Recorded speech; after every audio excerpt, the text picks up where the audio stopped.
Stock Nation.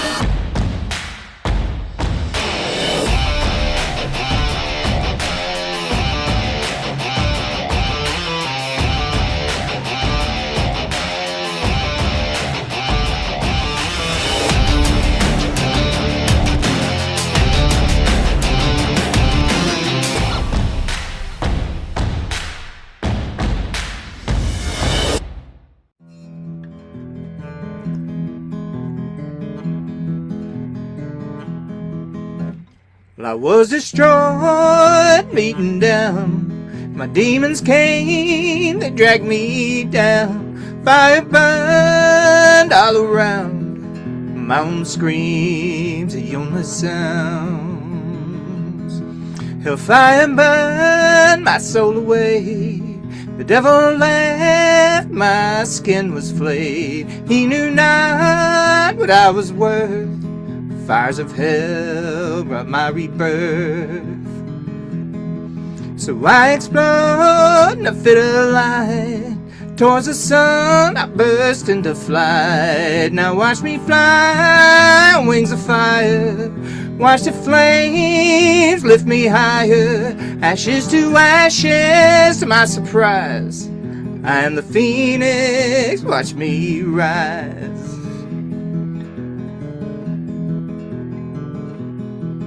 Purge by fire, cleanse the sin. Watch me now, I'll fly again. Yeah, now there's no disguising.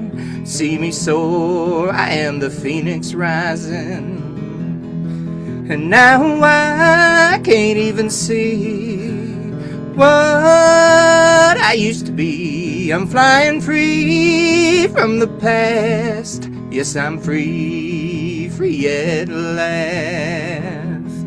So watch me fly on wings of fire. Watch the flames lift me higher. Ashes to ashes, to my surprise, I am the phoenix, watch me rise.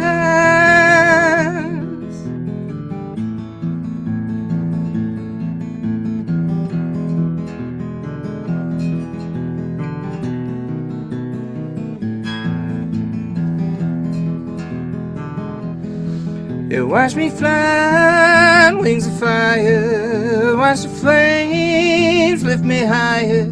Ashes to ashes, to my surprise, I am the phoenix, watch me rise. Yeah, I am the phoenix, watch me rise. Said I'm the phoenix, watch me rise.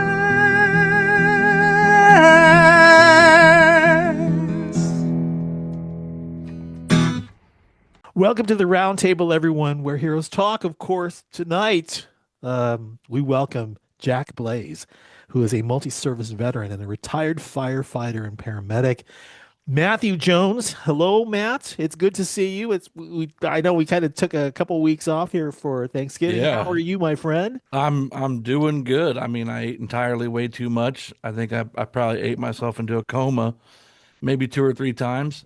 Gained a little weight, but we're back in the saddle again. You know, we're working that weight off. We're moving, we're grooving, and I'm so excited. I'm so excited to get to talk to Jack today.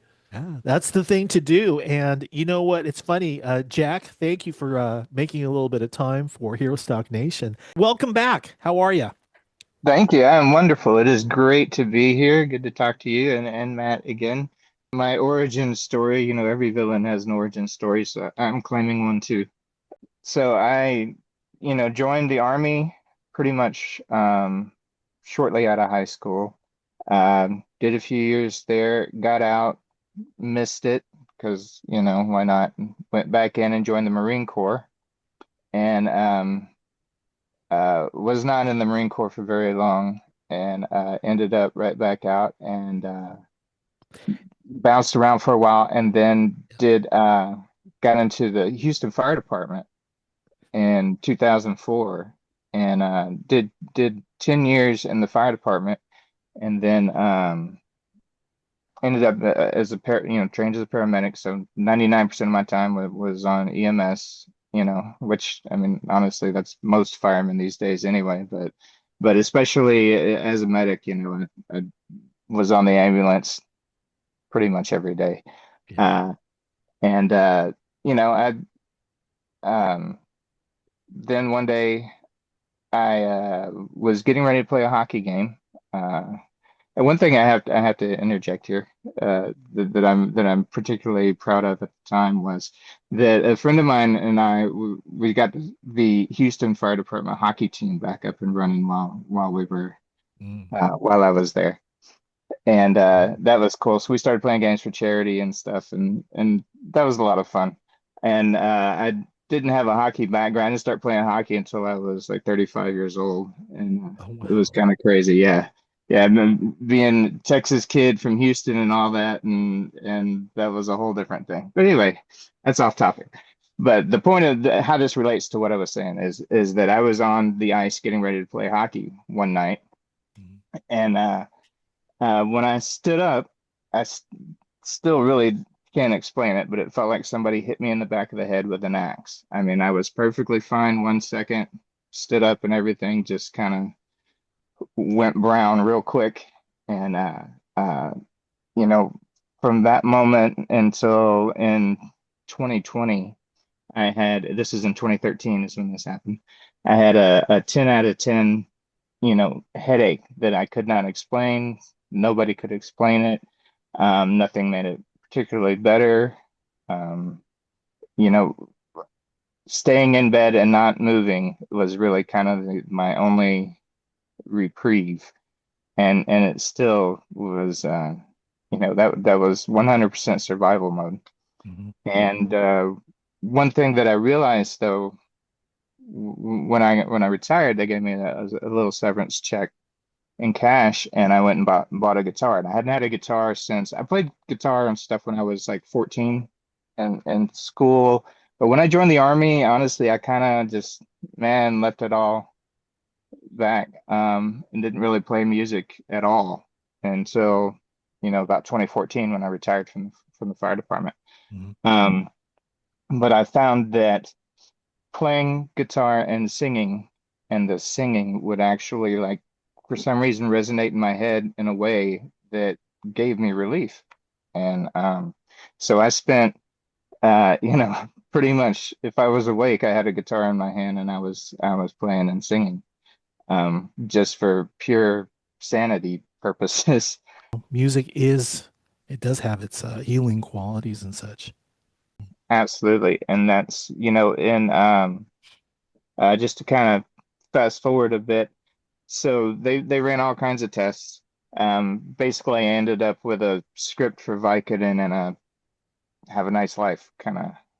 Was that was that the And VA? this was not with the VA. This was actually out in private insurance that I had from the fire department. Um, yeah. So as much as everybody complains about the VA, I'm with the VA now. But this was private gold star supposedly healthcare that I had, and Mm. they basically said, sorry, we have no idea what it is, and you're taking up space. So But let me just go back to you being a paramedic and then uh, finding yourself in the situation where it's like, this is the best you can do, medical community, for me. This is the best you can yeah. do. Can you talk about that? Um, well, I have to say that is that's something I struggle with to this day is just the complete lack of um give about what the medical community, and I am 100% will tell you that I was completely guilty of it myself. That, you end up with it's a job. And, if you're a mechanic and somebody brings you a car, you don't get emotionally attached to the car. And as a medical provider, you have to have that same kind of, like, it's a job, order number, blah, blah, blah, needs, blah, blah, blah, and you put it out the door and you deal with it that way. Um, and that ends up with a very kind of, go down the checkbox flowchart kind of care. Mm. And that doesn't, it's fine in some applications, and it kind of covers the boxes in some applications, but and if there's anything that deviates from the norm, it's the system doesn't deal with it well at all. Are you seeing that that's something that has changed over time to something like that? I mean, I know that it used to be seen the medical profession as being something honorable, and it will always be about providing service to the patient in a way that is, you know, empathetic. And it's changed for sure. Is it about something different now? No, I really, um, to kind of take another left turn, I kind of look at it as the same kind of thing as police officers. Mhm. Pe People get into, or firefighters, you get into these fields with the best of intentions. You want to make a difference for your fellow man. You want to be that person that's there to help, when it's needed. And um, the system, though, just kind of doesn't allow for that. And it kind of really beats you down. And I really think that that's kind of, people get into things for the best reasons. And once they find out the reality of it, you kind of end up, and then so it becomes, okay, well, do I stay here and continue to perpetuate this horrible system, but continue to help people, or do I just say, screw it and pull the ripcord and get out, and then, the quality of care that everybody else will receive goes down a little bit because I've given up and moved out. And it's wow, we got me going down the rabbit hole here. Well, These are things that, yeah, that's what we these are do here things at the I haven't talked Roundtable. about really much at all to anybody, I, but I yeah, I think it's worth that's saying that when you receive a certain kind of care, that kind of shakes, kind of your core belief in what doctors or nurses or whoever it is, when it kind of shakes your belief in what they're supposed to do, it's really kind of toxifying to your own mental health, which, causes issues with stress, anxiety, sleeplessness, fatigue, and I know there's doctors out there that will kind of say, certain therapies and whatnot are kind of sham therapies because they only alleviate those particular things, stress, anxiety. Well, those are big things, and so I can only imagine that, not getting the quality medical care that you were hoping to get really kind of shakes that narrative in your head and makes you kind of, wonder, well, I'm not just making this up, or am I making this up? Like, why won't anybody believe me? And why can't they figure out what it is? Really kind yeah. of shakes you to your core mentally. Well, and I have to say though that I just want to be perfectly clear here that my faith in the medical professionals around me had gone and completely into the toilet long before I became the patient side. Mhm. I mean, just like I said, and I don't blame anybody personally. I think, like I said, I think everybody gets into it for all the most righteous reasons, and it just the system is a whole different reality, and you get, I mean, some people just get completely burnt out to where, it, they don't even listen to your name. They don't listen, they have their mind made up before they even ask. It's like, oh, and again, I will completely admit that I was guilty of that myself when I was a provider. You show up and, oh, this house is in this neighborhood, and there's these kind of people here, and that, here it is 4 a.m. and there's kids running around, so I know exactly before I even walk into the room, I know what's going on in my head, supposedly. Yeah. Now, No, you were a firefighter slash paramedic. I think you mentioned it being a 10-year career. correct.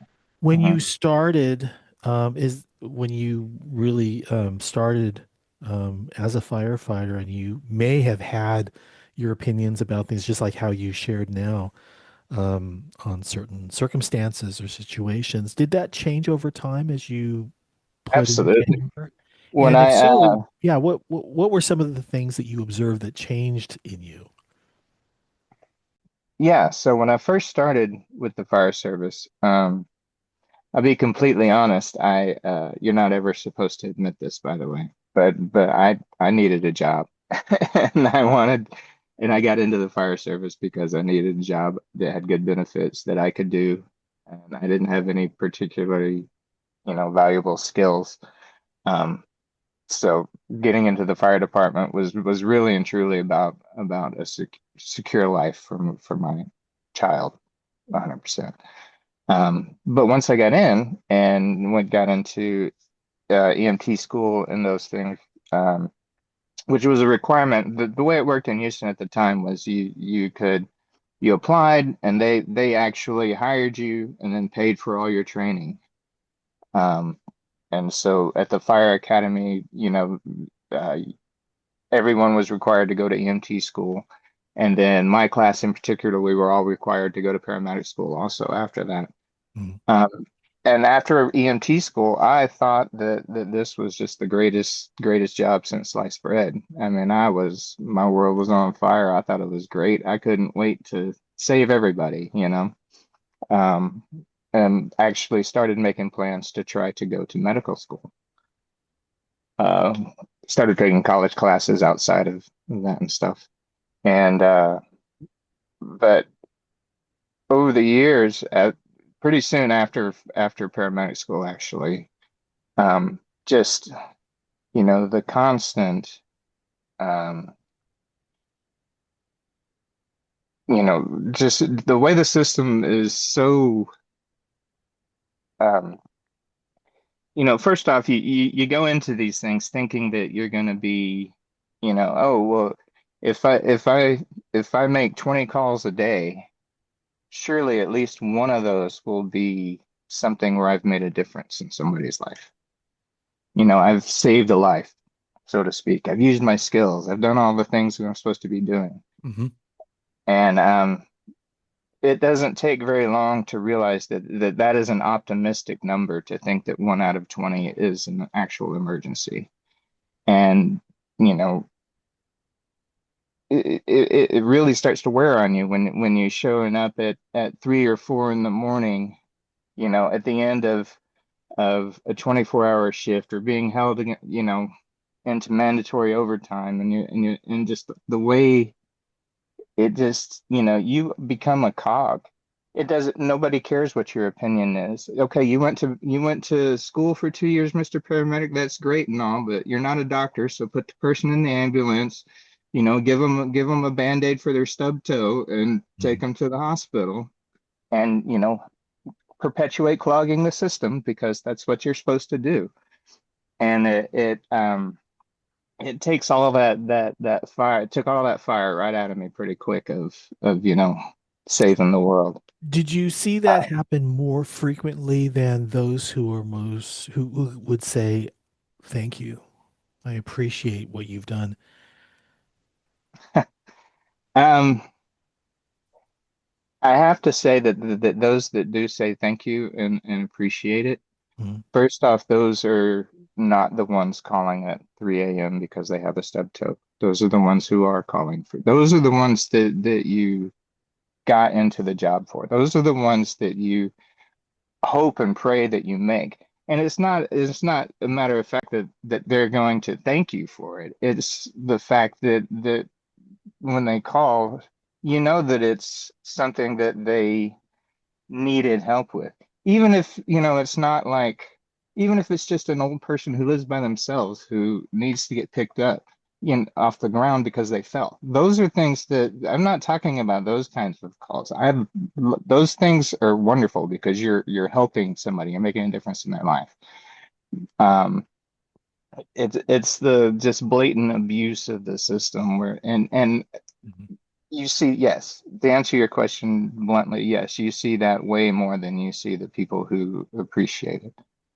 Um, but I hate to even say that because it's just, because you don't do the job to be appreciated.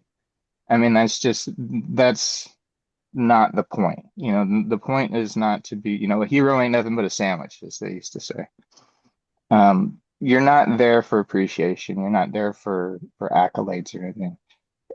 But just decent humanity back across the room. And the thing is, one thing that I've learned once now that I've had a little separation from it is I used to be mad at, the people, the poor people that call me at 3 a.m. because they need, compound W for their wart on their butt or whatever. And it would make me so mad. It's like, how can you not understand that this is not okay? But the fact is that they don't understand that it's not okay because that's all they've ever known. That is the system that we've shoved these people in also. And it gets, you know, they don't know any better. I can't tell them any better. Mhm. It's, and the whole system again just keeps rolling and rolls over anything that doesn't. Yeah, wow, y'all got me going down all kinds of rabbit holes You're here. good. Hey man, it's your story. And Uh, yeah, we appreciate you letting us give us some insight on all of this. I mean, we do Hero Stock has a number of first responders that we've been wanting to hear stories from, and your stories help us, maybe draw others to our program as well too. So when it comes to looking back to what it is that you've done as a paramedic itself, were there things that stood out as, things that are like, I've done my work here, or is there still stuff that you wanted to accomplish as a paramedic? Um, how did you leave things? oof. Um, well, I have to say that I have zero interest at all in being involved with the medical field ever again. Um,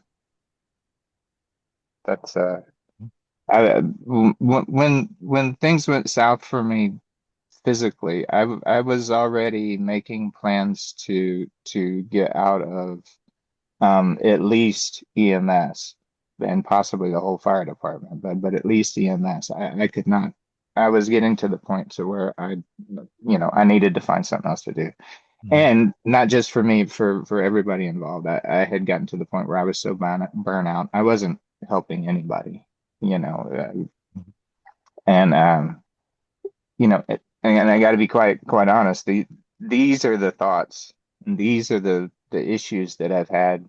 When you spend the better part of a decade laying in bed and think about, um, you know, the part you played in putting yourself there, and what could I possibly have done wrong to be punished? All these kinds of thoughts, right, that come into your head.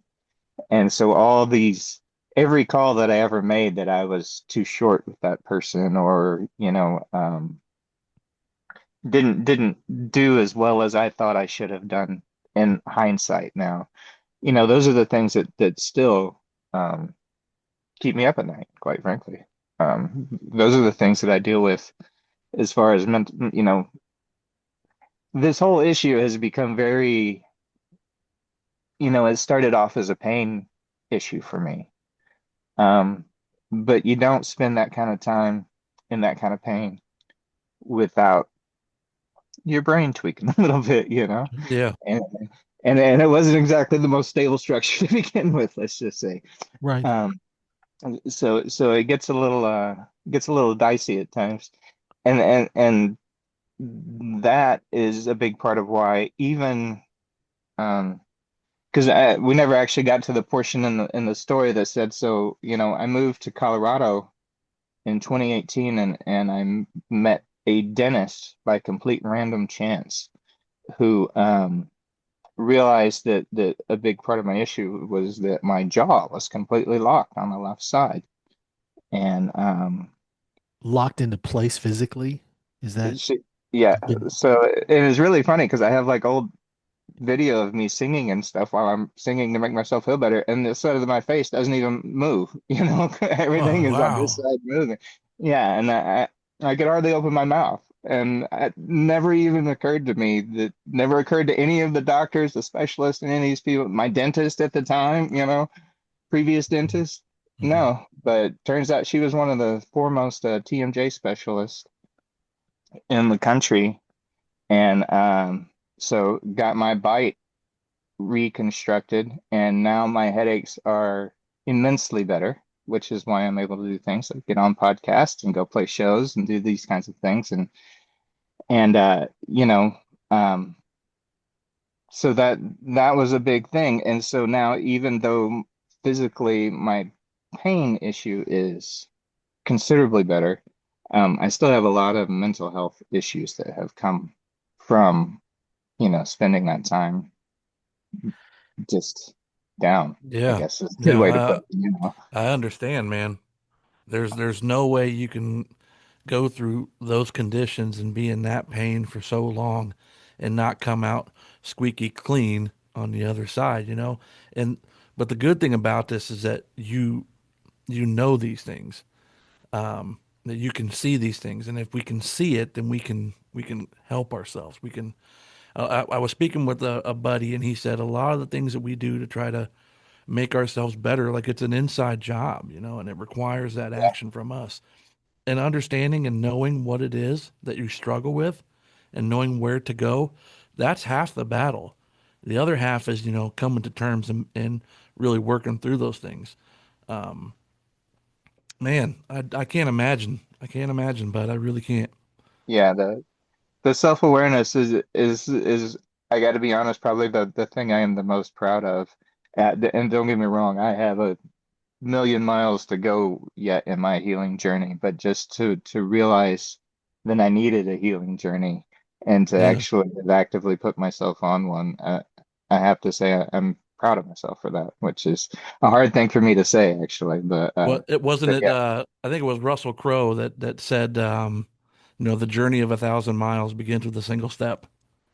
You know, Russell. I think it was Russell Crowe I before think that the predates filming Russell of the Crowe by a Gladiator. little bit, but yeah, I yeah. could Yeah, swear I well, saw that on but Star still, Trek. But it applies. You I'm know with you. I'm with you. And actually, if you don't mind, I'd like to play a song about my some of that time please Yeah, do, Jack. absolutely. Go for for it. that. So, like I said, as you get down and into those kinds of areas, and you start finding yourself asking questions about, how am I going to deal with this, and how do I go on, and those kinds of things. And really, all you want is a way to make the pain go away. Um, and the ways to go about doing that, become anyway. So this is my song, and this is called "Living a Lie."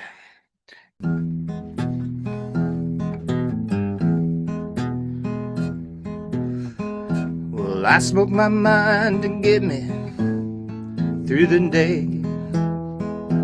Well, I wish to God I could find another way. Well, I tell a lie to get me through the night. Yeah, I tell myself tomorrow is gonna be alright. There's things we say, there's games we play. We all got our ways of getting by. Yeah, life, it ain't fair. We all got a cross to bear. And sometimes it helps to live a lie.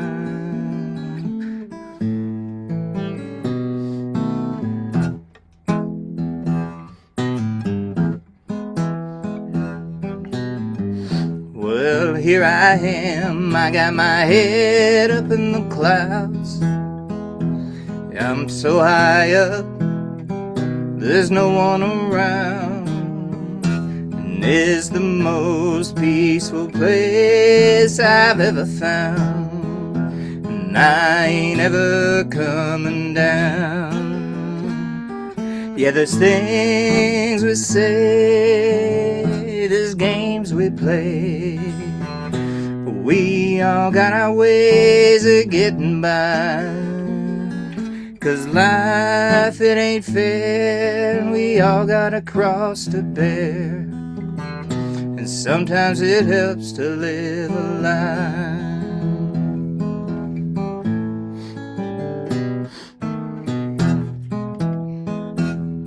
So put on some rose-colored glasses, or bury your head down in the sand.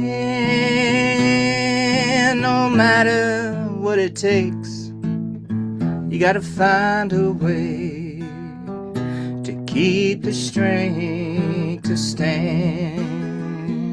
You gotta keep the strength to stand. So there's things we say, there's games we play. We all got our ways of getting by, 'cause life, it ain't fair. We all gotta cross to bear, and sometimes it helps to live a lie. Yeah, sometimes it helps living a lie.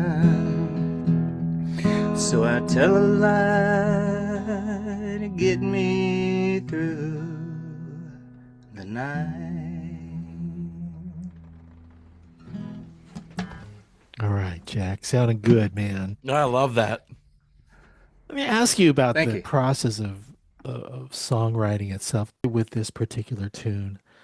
Mm-hmm. When the idea comes to you, what next?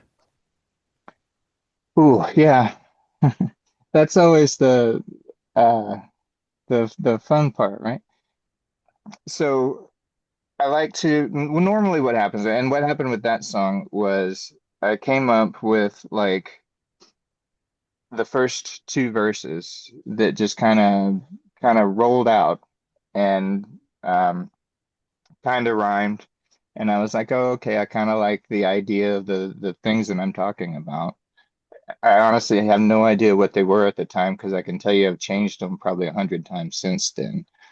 Um, but so again, capture that initial burst of creativity, whatever that is, as much as you can.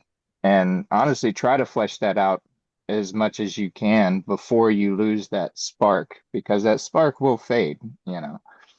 Yeah, for Um, sure. Now, are you saying committing it to paper, or do you pick up your voice recorder? What are Me the personally, tools that I you usually use? pick up my laptop and start a Word document, to be completely honest. That So works. I start a Word document, type whatever I can in there, and then just kind of let it put it off to the side once that spark has faded. Hmm. Um, and then, don't let it sit too long though. Maybe the next day at the latest, pull it back out and try to say, okay, now where is this going? Was there a melody when I started? Can I still find a melody there? To me, I'm almost always a lyrics first person, and if my biggest struggle is finding melodies actually. So I really try to hold on to a melody if it comes to me at first, and so that's really when the voice recorder comes in more than anything. If I happen to be lucky enough to have a melody that comes through at the same time, I will also do a voice recording. So let me ask you Um, this then. uh-huh, We're going to go down another rabbit hole. uh-huh. Do you typically share your writings, whether it's lyrics or melodies, with someone else who can either say, "Hey, I I got an idea," or is this something you like to do on your own? um I have 99% of the time I do it on my own. I have to say though, I really enjoy, like, I've been to a few like songwriting retreats and things like that, and I really do enjoy the process of co-writing. Um, I'm really terrible at it though, but I really enjoy it, and I highly encourage anybody that wants to learn to write better songs to get in the room with anybody, even if it's, somebody who you think, oh, there's no way they're going to be able to write a song with me. Still, who knows what that person can teach you, so I highly, highly, if nothing else, one thing I have found is that I do like to do is once it's kind of finished, or I think it's finished, is that's when you have to show it to somebody else, because so many times I have written a song and I'm like, this is the most obvious message in the world. And you play it and somebody's like, what are you talking about? And I'm Yeah. like, what do you mean? You didn't get that? Yeah. Yeah. So that is a huge part of it. And that's the best thing about co-writing is that tends to happen less because you have that other perspective right away going, what do you mean you went out to the tower? What tower? What are you talking about? Just can instantly give you that feedback of, yeah, you're in your own world. You have to let us in, buddy.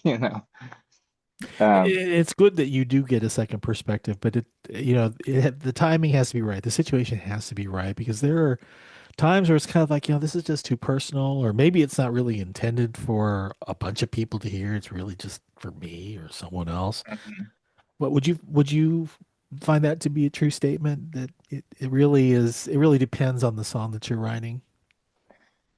Absolutely. Well, I will say no, it doesn't necessarily depend on the song itself. It depends on what you want out of the song. Because just like you just said, am I trying to write a song that's going to tell a story to somebody else? Or am I writing a story just to get some crap out of me and out of my chest? Mhm. And this is something I'm not ever gonna play for anybody, you know, because that song certainly doesn't need to be edited, doesn't need to be, hey, are you understanding this? Does this make sense to you? No, because it's all your own things. But if you are really trying to, and like that song that I just played, that started initially as this is a song that I'm writing just to get crap out of myself. I cannot, you know, this I need to get this out. And then it became, you know, okay, I am going to be very vulnerable with this other person, and so I'm going to let them hear it.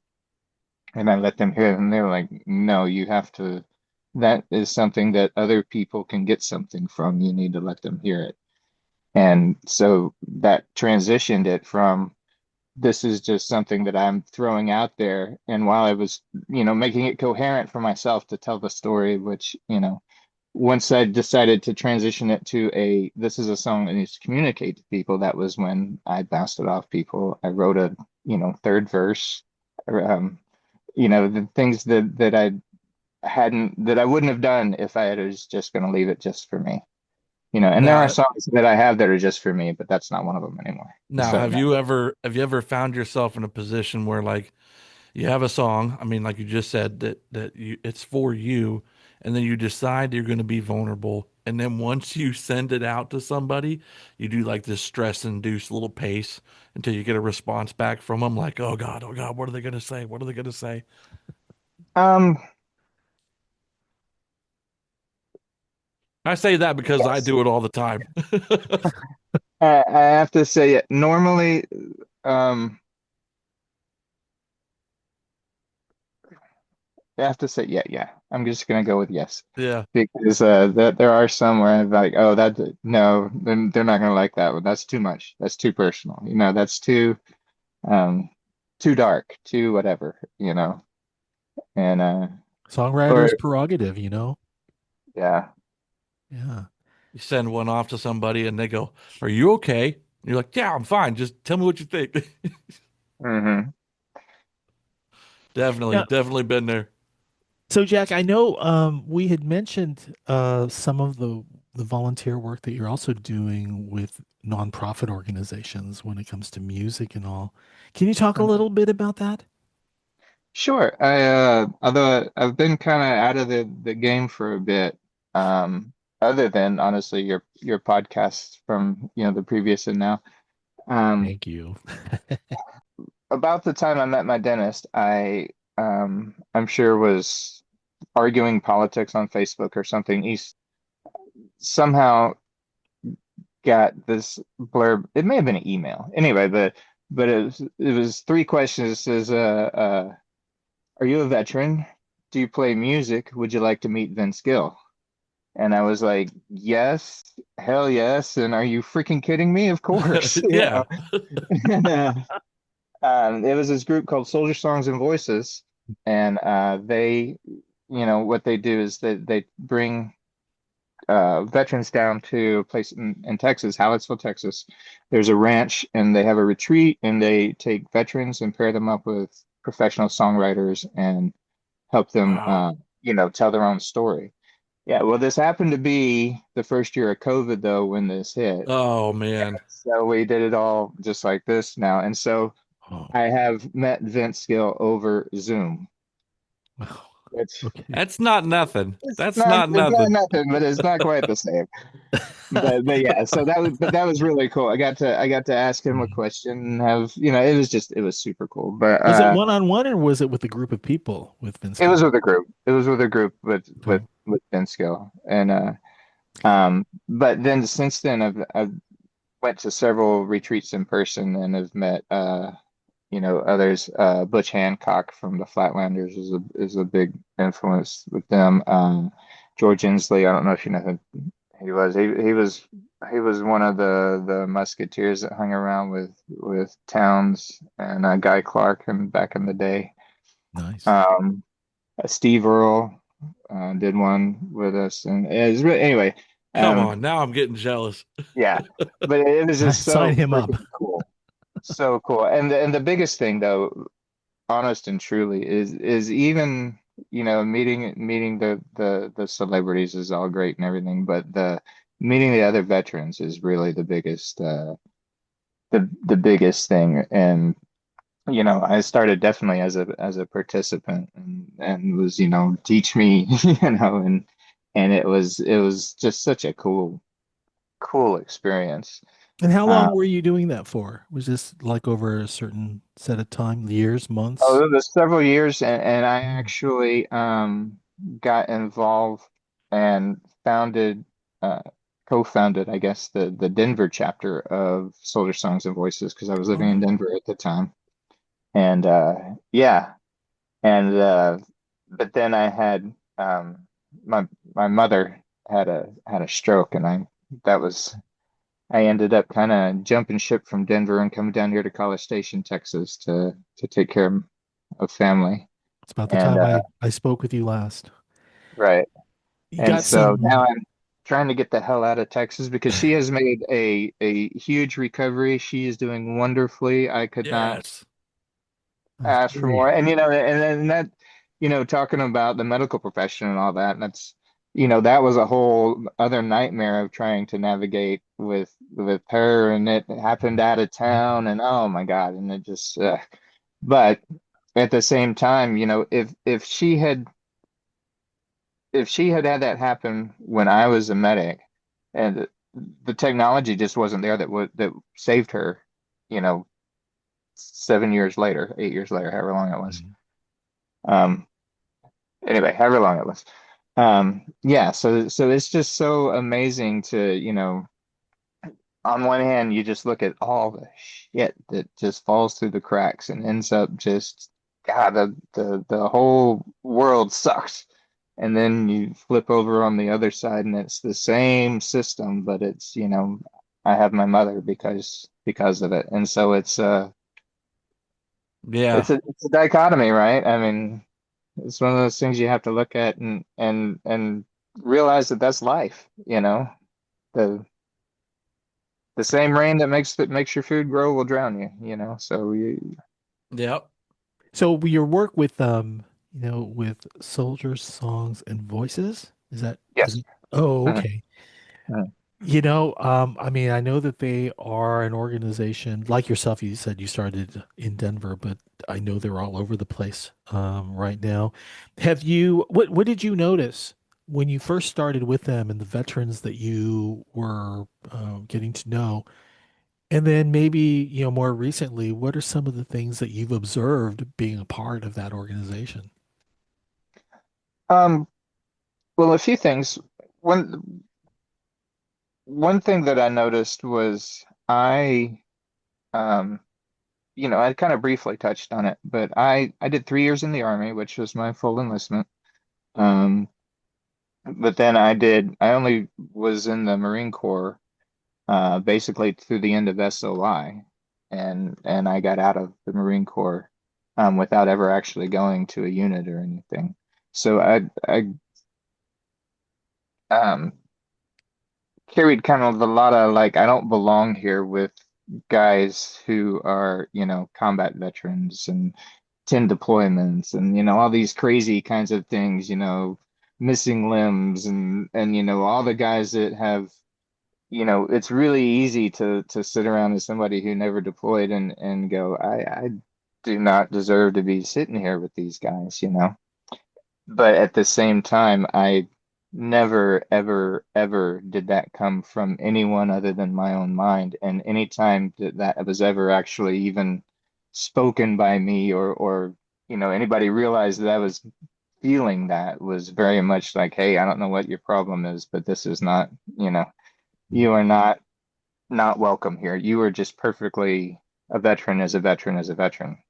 And that was such a big thing for me. Just the welcoming. There was never any, oh, well, any trauma you've experienced is from being a firefighter. That's not the same. No, none of that was ever like a thing. It was all about the positive, the healing, the personal growth, the helping each other, the leaning on each other, the sharing with each other. That, I mean, I can't even put into words like how much that meant to me at the time when I was first exposed to that. I mean, that just because I had been, I mean, I'd been laid up in a room by myself for years and years at this point, you know. Um, 'Cause it's funny how, yeah, I'm not going to go down that road, but yeah, so I was laid up for a long time by myself, and to just be completely welcomed and accepted for me without having to qualify anything, was just and Yeah. I've never encountered anything but that in the nonprofit sector. Just everybody has been so welcoming and so about the brotherhood. And that's honestly why you said, you're calling me back out. No, this is where I need to be, is out, you know, not just taking that in, but putting that back out into the world too. We all need our brothers, you know. Absolutely. Who you are is enough. There's no requirements you have to meet, you know? So Yeah. I really appreciate you saying that. I've spoken with many veterans who've had similar thoughts that, well, I didn't come back from Afghanistan or Iraq, having been blown up or shot at or, mass casualty situations. I didn't experience these things, so therefore I don't deserve. And it's like, no, like that's not a narrative we're trying to shape at all. Right. So, absolutely. The Yeah, things but that I really do think that is a lot more prevalent in a lot of, peacetime veterans than is talked about, you know. Yeah. Like when just how you were saying, connecting with other people, and Right. being able to use what you have. Like you're already enough, but you bring something new to the table in your songwriting and your music and in the melodies that you can really reach out, not just listen to someone's story, but really touch that person's life. And that's the best gift of all, is because when you write a song, or at least especially when I started writing songs, I'm writing my own song, and I think this is very specific. Nobody's going to understand this. Nobody's going to get this. And what I've found is, like, no matter how specific you think your song is, that nobody else is going to feel it. That most of the time you're wrong. That they will going to go. That you'll find somebody that'll be like, "How did you know that happened to me?" And Yeah. it's like, no, I was just telling my own story, but that is such a huge, huge, just, I don't know what to call it, like just a reward, that a glow up or something, that I think that might be the term these days, is, just, you just can't, that feeling is just so amazing, that because that is the true connection, right? Yeah. That is the moment that you say, I have written something that is connected with somebody. Yeah. They are connected to me now, and we are connected together. We have an understanding. We have a bond. No matter how insignificant it may look, we have a bond, and it's that's the whole point, right? I mean, Yeah. that's the whole point of art, is for music, for human connection. Yeah. And it doesn't get any higher than that. It's like you start for yourself, and then you discover that you can help impact others. And through doing that, you really shape a community of people who are like-minded, who understand. And, I just, one of the things that we say constantly, but you shape that community, and you have a lot of people now who are stepping into the fold saying, you know what, it is possible to grow through what I go through, because it's not just me anymore. It's us. So super cool, man. Super cool. And just to tie it back real quick to, and that is one thing that is so amazing about Soldier Songs and Voices, because as awesome as that connection is, what is even cooler is instead of writing the song, is helping them and watching them write the song, tell their Yes. own story. That is something that you just it again, it doesn't get any better than that. That is Yeah. just Do they because you typically can see the healing taking place. You can literally see it. that is what I was wondering now.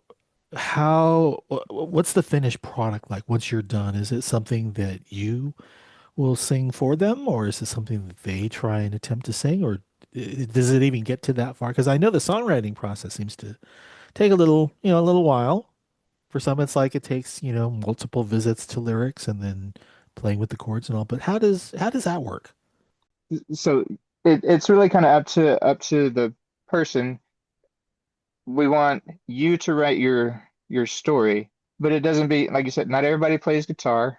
We most of our efforts are guitar oriented, but also if all you want to do is hit on a cajon or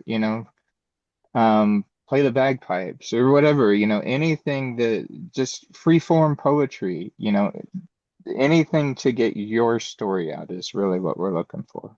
So Folks, Jack Blaze is a multi-service veteran, also a retired firefighter and paramedic. He's a singer-songwriter who's based in Texas, and Jack credits music along with the benefits of therapy that comes from music for keeping him alive. www.jackblazemusic.com. Is that where we can find you? that's correct. JackBlazeMusic.com. All right, Jack. Thanks, man.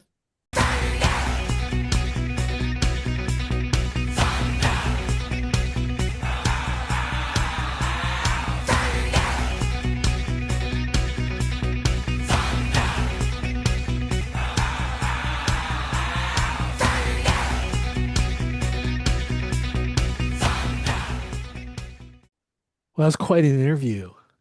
Wow. Talk about Absolutely. going deep on some of his experiences and wow. Yeah. Great Yeah. interview.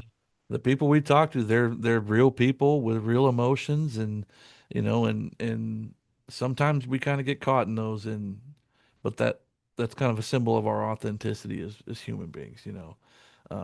Sometimes you got to live in those moments, and I can't wait to see more from Jack. I really can't. I love his music. I love his message. I love his perseverance. I'm excited to see more from him. So next time we meet up, U.S. Army Iraq War veteran, full-time firefighter himself in Denver. He's a family man and a singer-songwriter, and he's recently recorded a whole album in Memphis, Tennessee. It's Tim Megan Jr. So he'll be with us the next time. Plus, we have another special episode of the Roundtable, where heroes talk, because we've spoken with this here before. It's Kevin Gorin of Doc Goodbeard fame. Doc Goodbeards. Yeah, and it sounds to me that we may have ourselves a demonstration, perhaps. Yeah, Maybe you we're could gonna we're tell gonna us shoot from more. the hip on this time. You know, every time we've talked with Kevin, he's got a new product, and just being someone who has used his products before, Mhm. they're phenomenal. The scent is great. You get the clean feel. Your beard feels hydrated. Your skin doesn't itch. Very, very well made product. It Um, sounds like you might be a customer. I think we're gonna have to put on a demonstration here. Like I'm gonna run him through the ringer. Like, hey, let's walk through how to, you know, effectively wash and apply these products to the face. Um, and Oh, I'm gonna be that's Kevin's awesome. canvas. So, uh, Okay. Well, yeah, I'll do the play by play. Well, yeah. It's gonna be awesome. And at the end of it, I'll have a nice, clean, beautiful smelling, fresh, healthy beard. All right. Well, I'm looking forward to it. So, www.herostock.org is where you can find us, our podcasts, and we would love for you to kind of check us out for the rest of December for these episodes. Until then, I'm Tom Lamog. For Matthew Jones, you're at the Roundtable where heroes talk, and we'll see you next time. Well, yesterday, when I was young, the taste of life was sweet as rain upon my tongue. I teased at life as if it were a foolish game, the way an evening breeze may tease a candle flame. 1,000 dreams I dreamed, splendid things I planned, I always built to last on weak and shifting sand. I lived by night, and I shunned the naked light of day, and only now I see how the years ran away. Yesterday, when I was young, so many happy songs were waiting to be sung. So many wild pleasures lay in store for me. So much pain my dazzled eyes refused to see. I ran so fast that time and youth at last ran out. I never stopped to think what life was all about. And every conversation that I can now recall concerns itself with me and nothing else at all.